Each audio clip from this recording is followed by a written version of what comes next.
Wanita ini punya boneka badut yang menyeramkan. Kalau boneka badut ini bisa bergerak dan sangat jahat. Dan wanita ini pun sedang menelepon pacarnya. Wanita ini menangis saat dia sedang lagi menelepon. Dan si boneka badut ini seolah-olah dia sedang mendengarkan. Si wanita itu berbicara. Dan kemudian datanglah seorang teman sahabat wanita ini. Dan mereka pun mengobrol. Si temannya itu memperlihatkan cincin tunangannya kepada si temannya itu. Kemudian temannya itu pergi ke toilet dan tidak sengaja bertemu boneka itu. Dan temannya itu berkata bahwa boneka itu sangat menyeramkan dan dia menutupnya langsung dengan selembar kain putih. Lalu dia pun pergi bergegas menemui temannya lagi. Dan di sini temannya pun ingin berpamitan pergi. Dan di sini terlihat si boneka itu menjatuhkan kain yang ditutupi oleh wanita itu. Dan di sini pun wanita itu pergi bergegas keluar, menemui pacarnya yang sedang lagi latihan tinju.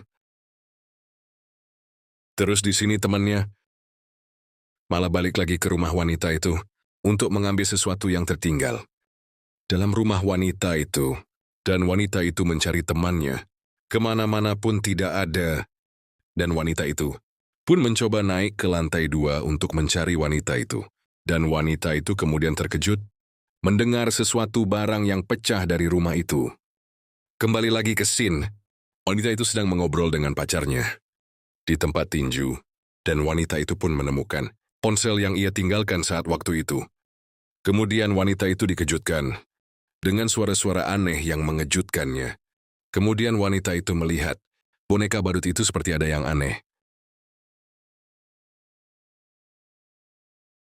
Dan wanita itu sekarang sangat ketakutan dan mencoba untuk menelepon temannya itu.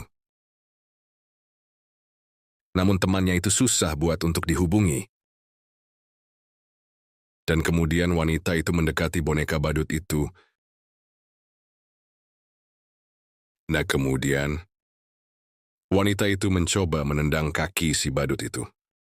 Dan wanita itu pun mencoba mendekati boneka badut itu lebih dekat.